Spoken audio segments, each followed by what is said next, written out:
मुगलों ने भारत में लगभग 300 सालों से अधिक राज किया। बाबर, अकबर, शाहजहां से लेकर औरंगजेब तक भारत की राजधानी दिल्ली पर राज किया। भारत का इतिहास मुगलों के बिना अधूरा है। राजपूतों एवं मराठों के रहते मुगलों ने भारत पर राज किया था। आखिरकार मुगलों ने भारत में कैसे आए थे एवं क्यों आए थे, यह सवाल आपके मन में भी उठ रहा होगा। आइए हम जानते हैं। यदि बाबर हिंदुस्तान न आता तो भारत में मुगल साम्राज्य की स्थापना न होती।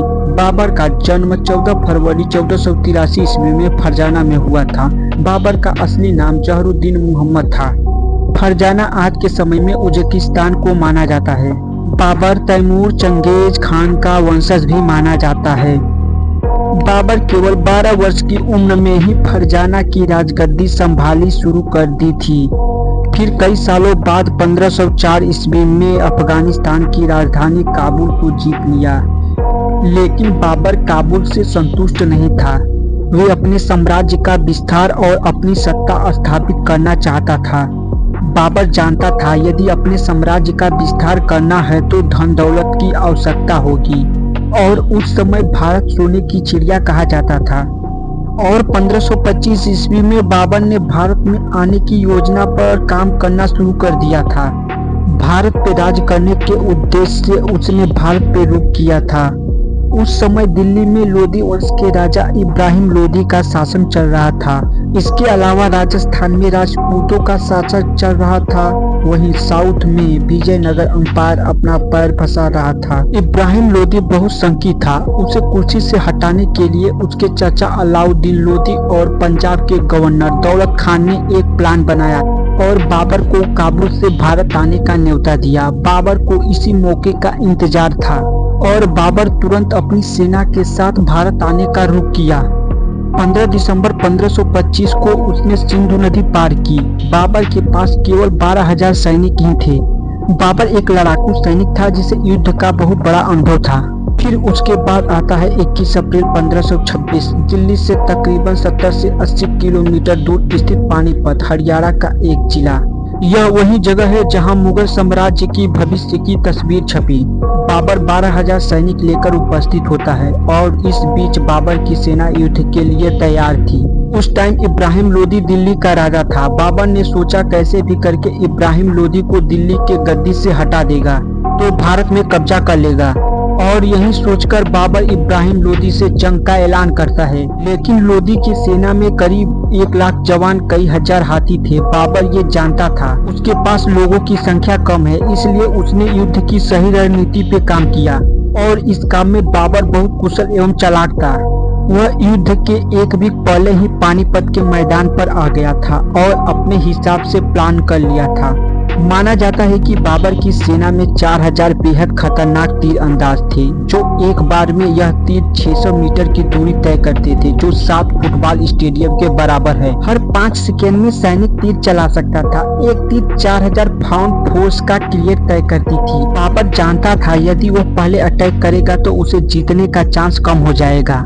19 अप्रैल 1526 की रात को उसने एक छोटी सी अपनी एक टोली को लोधी के कैंप में भेजता है। जैसे कि सैनिक लोधी के कैंप में जाते हैं तो लोधी की सेना उस पर आक्रमण कर दिया। बाबर के कुछ सैनिक वापस आ गए और कुछ सैनिक मारे गए। इससे लोधी बहुत खुश हो गया और सोचने लगा बाबर की सेना को हराना काफी आसान है। लेकिन बाबर को तो मछली पकड़ने का एक चारा फेंका था। 21 अप्रैल 1526 की सुबह लोधी की सेना बाबर की सेना पर हमला कर दिया। बाबर की सेना के द्वारा लोधी की सेना पर बनाए गए गड्ढे में गिर गई और वहां से बाहर निकलने में जितना टाइम लगा उतने में ही बाबर ने तोप चलाने का आदेश दे दिया। लोधी की सेना में आगे हाथी खड़ा किए थे। उसे लग रहा था कि हाथी सामने वाली सेना को जल्द ही पछाड़ देंगे, लेकिन होता है इससे विपरीत, क्योंकि उस टाइम तोप उस युद्ध में पहली बार ही चला था।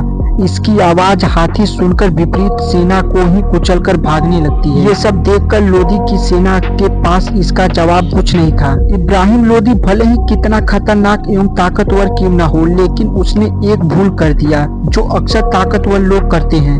वह यह है जो सामने वाले को कमजोर समझ लिया। तभी तो वह यह भूल गया यदि उसके सेना में सैनिक हैं तो बाबर की सेना में खतरनाक लड़ाके जिन्हें जिंदगी मौत के सिवा कुछ नहीं आता हो। और इन सब के बाद यह युद्ध बाबर जीत गया और इब्राहिम लोदी मारा गया और इस लड़ाई को पानीपत का प्रथम युद्ध कहा गया। और इस युद्ध के बाद बाबर को अच्छी खासी धन दौलत मिली। इतिहासकारों का कहना है कि जीता हुआ धन दौलत जनता में बंटवा दिया और जनता ने इसे खुश होकर कलंदर नाम की उपाधि दी। पानीपत के युद्ध के बाद बाबर ने 3 बड़ी लड़ाइयां लड़ी, battle of Khanwa, battle of Chanderi, battle of Ghaghra. वह सभी लड़ाइयों में जीत हासिल की, लेकिन 26 दिसंबर 1530 में इसकी मृत्यु हो गई। मृत्यु के बाद इसे आगरा में दफना दिया गया, लेकिन उसके इच्छा के मुताबिक इसे बाद में काबुल में दफना दिया गया। इसी से भारत में मुगल साम्राज्य की एंट्री हो गई थी। आप जो भी सोचे, लेकिन एक बात माननी पड़ेगी, 12,000 सैनिक से 1 लाख सैनिक को हराना कोई छोटी बात नहीं था। इसलिए इसे एक कुशल लड़ाके के रूप में भी जाना जाता है। फिर इसके बाद इनका लड़का हुमायूं सिंहासन पे बैठा। 29 दिसंबर 1530 में 23 वर्ष की आयु में सिंहासन पे बैठा। इसका राज्याभिषेक आगरा में हुआ था, लेकिन हुमायूं का जन्म संघर्षों से भरा था। 26 जून 1539 चौसा के युद्ध एवं 1540 बिलग्राम युद्ध में शेरशाह सूरी से हार का सामना करना पड़ा था और किसी तरह जान बचाकर जंगलों में भाग गया। फिर वह कुशल रणनीतियों की वजह से काबुल कंधार में अपना कब्जा जमा लिया। फिर वह 30 जुलाई 1555 को फिर से वह दिल्ली जीतने में सफल हो पाया। फिर एक दिन सीढ़ियों से गिरकर इसकी मृत्यु हो गई। हुमायूं की मृत्यु के बाद मुगल साम्राज्य लड़खड़ा गया और राजा हेमू ने दिल्ली पर आक्रमण कर दिया। और उस टाइम अकबर केवल 12 वर्ष का था, वह कुछ नहीं कर सका। लेकिन मुगलों के पास एक वफादार सेनापति था जिसका नाम बैरम खान था। बैरम खान ने एक सेना तैयार की और अकबर को युद्ध कौशल की जानकारी दिया और 1556 ईस्वी में अकबर ने पानीपत की दूसरी लड़ाई में हेमू को हरा दिया। फिर उसके बाद मुगल सल्तनत पर अकबर का राज शुरू हुआ। उसकी सबसे बड़ी उपलब्धि थी उसका बसाया हुआ फतेहपुर सीकरी शहर, जो आगरा से लगभग 35 से 36 किलोमीटर दूर स्थित है। इस शहर बनने से पहले मुगल साम्राज्य की राजधानी आगरा था। फिर उसके बाद फतेहपुर सीकरी को अकबर ने नया राजधानी बनाई। पानी की कमी के कारण यह केवल 14 वर्ष तक ही राजधानी रह पाई। फिर दोबारा आगरा राजधानी हो गई। फिर 1605 ईस्वी में अकबर की मृत्यु हो गई। उसके बाद अकबर के बेटे जहांगीर सिंहासन पर बैठे। जहांगीर के शासन काल में अंग्रेज आकर ईस्ट इंडिया कंपनी की स्थापना की और व्यापार करने की इजाजत मांगी थी। सन 1627 ईस्वी में जहांगीर के मृत्यु के बाद शाहजहां दिल्ली का बादशाह बना। मोती मस्जिद, आगरा का ताजमहल, दिल्ली का लाल किला आदि कई इमारतों का निर्माण कराया था। शाहजहां ने अपने लिए मयूर सिंहासन बनवाया था जिसमें कई बेशकीमती हीरे थे। लेकिन सन 1639 में ईरान के राजा नादिर शाह ने इन्हें युद्ध में परास्त करके अपने साथ मयूर सिंहासन ले गया था। शाहजहां जब बुढ़ा होने लगा तो अपना राज सिंहासन अपने बड़े बेटे दारा शिकोह को दिल्ली की राजगद्दी सौंपी।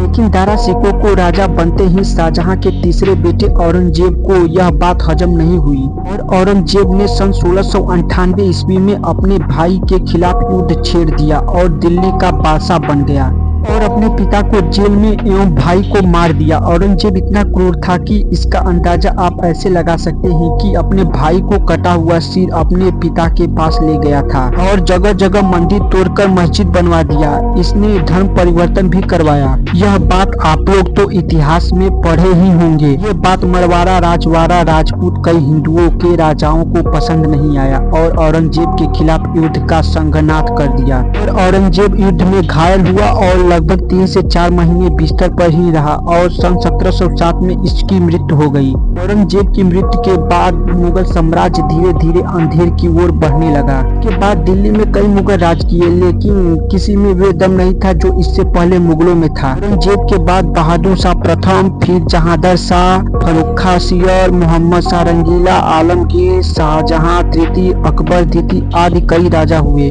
लेकिन कोई अधिक समय तक दिल्ली पर राज नहीं कर पाया। माना जाता है कि इसके अंतिम शासक बहादुर शाह जफर थे। और दोस्त, यही था भारत में मुगलों की कहानी। वीडियो कैसी लगी प्लीज कमेंट में बताइएगा।